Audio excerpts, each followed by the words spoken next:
सबसे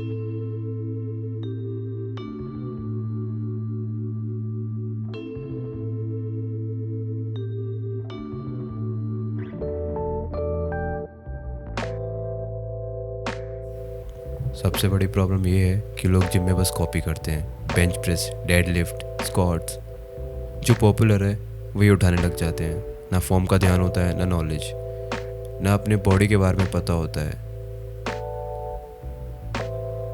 अगर किसी इन्फ्लुएंसर का उन्होंने वर्कआउट देख लिया, वर्कआउट स्प्लिट अगर रील पे देखा है, तो वो पक्का अगले दिन आके उसे कॉपी करने वाले हैं, विदाउट इवन नोइंग कि वो लोग इतने लंबे टाइम से वर्कआउट कर रहे हैं और एक माइंड मसल कनेक्शन बना चुके हैं कि अगर वो कुछ भी वर्कआउट करते हैं या कोई भी एक्सरसाइज लगाते हैं तो उनका माइंड मसल कनेक्शन बनता है और एग्जैक्टली वो एक्सरसाइज उनके मसल्स को हिट करती है।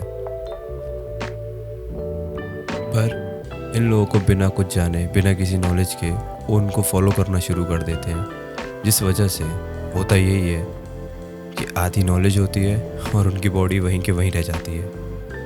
पर बात बॉडी की नहीं है, बात है उनकी लाइफ की क्वालिटी की।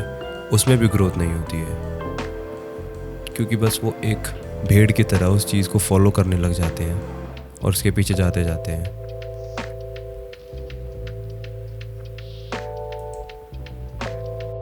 यही हर्ड मेंटालिटी है, सबको कॉपी करके चलना, पर कभी ये नहीं जान पाना कि उनका खुद का पोटेंशियल क्या है। और इसी वजह से वो लोग बस उस हर्ड का हिस्सा बन के रह जाते हैं। एक तरीके से वो भी उन सभी भेड़ों के बीच में एक और भेड़ बन के रह जाते हैं।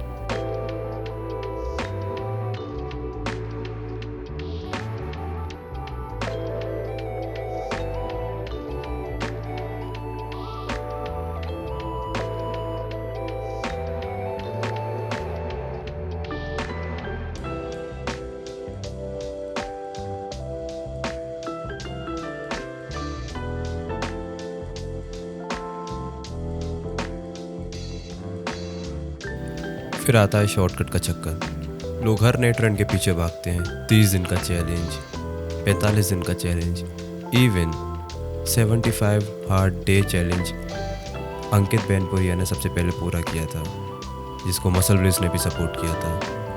इवन उसके फेमस होने के बाद लोगों ने जिस हद तक उसको कॉपी किया है, हर तीसरा इंसान 75 हार्ड डे चैलेंज करने में लग गया। वही वर्कआउट, वही सेम चीज़ें जो वो बोल रहा है, इवन ग्रीट करने तक का तरीका वीडियोस में सब ने उसका कॉपी किया था, विच इज़ नॉट रॉन्ग।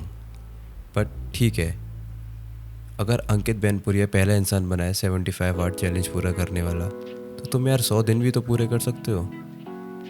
बहुत चीज़ें हैं, बहुत चीज़ें की जा सकती हैं, पर एक किसी इंसान को फॉलो करके उस हद तक उसके पीछे भागना, that's not a right thing.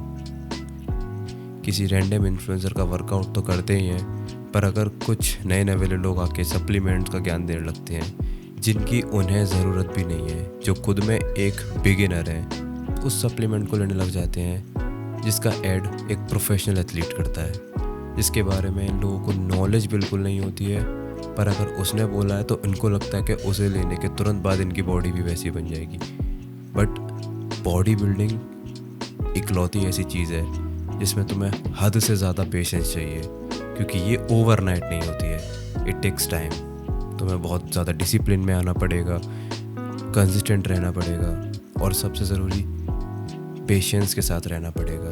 अगर वो नहीं है तो 3 दिन में छोड़ने के बाद तुम भी ब्लेम करोगे कि या तो तुम्हारी बॉडी में ही दिक्कत है या फिर पता नहीं, व्हाटएवर।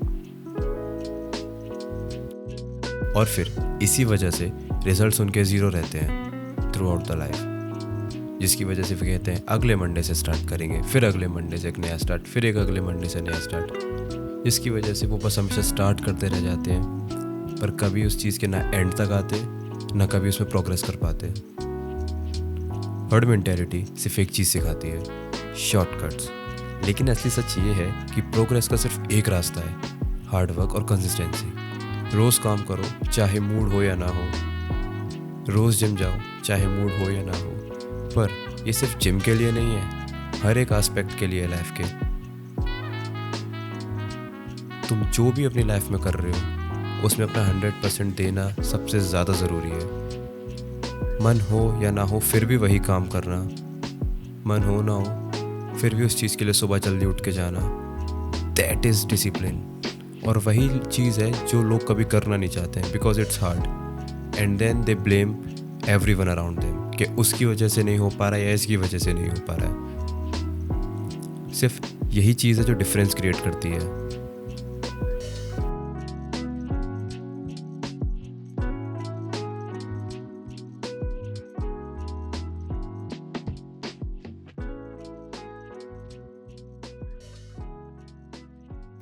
और ये सिर्फ जिम में नहीं होता है, लाइफ में भी होता है। लोग करियर में हर्ड को फॉलो करते हैं, लाइफ चॉइसेस में हर्ड को फॉलो करते हैं, सेफ रहना चाहते हैं, एवरेज रहना चाहते हैं, रिस्क लेने से डरते हैं।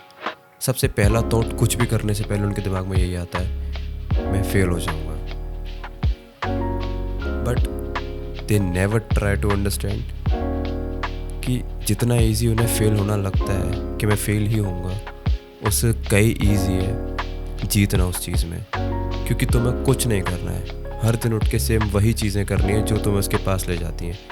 क्योंकि मैं जिम करता हूँ, मैं बॉडी बिल्डिंग में हूँ, तो मेरे को एक चीज़ पता है कि सुबह से लेकर रात तक सारे meals, training session, sleep, that's all I need for now. अगर ये चीज़ें मैं रोज़ कर रहा हूँ, सो आई एम डैम श्योर कि 1 महीने बाद भले माइनर चेंजेस हो वो मेरे को दिखाई देंगे, मेरे वेट में, मेरे मसल मास में, मेरे ओवरऑल फिजिक में। पर लोगों को रिजल्ट्स चाहिए 1 हफ्ते में, इतना इम्पेशेंट हो जाते हैं कि फ्रस्ट्रेशन में आके वो उस चीज़ को छोड़ ही देते हैं और अपना पर्पज़ ही भूल जाते हैं कि उनका लाइफ में पर्पज़ है क्या। और सिर्फ वही रीज़न है कि ये लोग वहीं के वहीं रह जाते हैं, एक ही जगह पे अटके हुए। अगर आगे बढ़ना है, बड़ा बनना है, तो भीड़ के साथ चलना बंद करना पड़ेगा, अपनी सोच खुद बनानी पड़ेगी। अकेले चलने की हिम्मत चाहिए। एवरेज और ग्रेट में जो फ़र्क है बस यही है। जितने भी ग्रेट लोग हैं आज के टाइम पे, वो बस एक ही चीज़ करते हैं, they choose discipline over anything else. उन्हें फ़र्क नहीं पड़ता है कि मूड क्या है क्या नहीं है, बस उन्हें उनका काम पूरा करने से मतलब होता है। इसलिए मैं हमेशा कहता हूँ, कॉपी करके स्ट्रॉन्ग नहीं बनोगे, शॉर्टकट से लास्टिंग सक्सेस नहीं मिलेगी, और भीड़ के साथ चल के तुम कभी अलग नहीं बन पाओगे, खुद की पहचान नहीं बना पाओगे।